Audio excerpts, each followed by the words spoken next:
origen del café que he preparado es un método tradicional que ha existido siempre, que simplemente es infusionar la bebida. Lo podemos llamar café de puchero, café de pota, solo que aquí está mucho más controlado en todas las variables, lo hacemos manualmente y así podemos descubrir que con un gran producto tenemos una bebida muy limpia, muy compleja y muy interesante.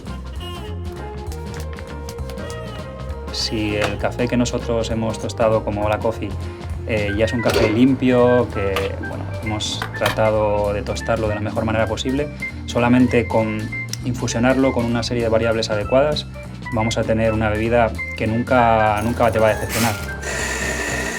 Es tan sencillo como café de calidad y agua de calidad.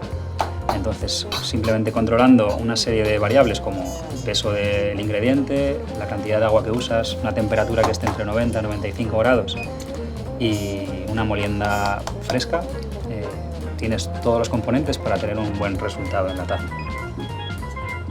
Es un ratio estándar que suele ser por cada gramo de café 16 de agua, o lo que es lo mismo 60 gramos por litro de agua.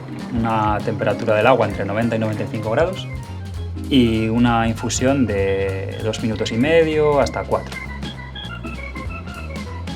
Siempre controlamos todas las variables que vamos a utilizar. Primero estudiamos cuál es la mejor receta para este café en concreto y así podemos siempre repetirla y mantener esa calidad que en un principio nos gustó.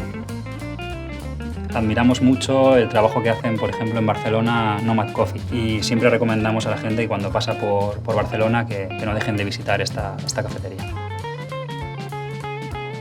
Aquí no viene gente famosa o sí, en concreto por este café. Lo que sí nos gusta mucho ver, hay turistas de café que viajan alrededor del mundo donde vienen a probar un café en concreto.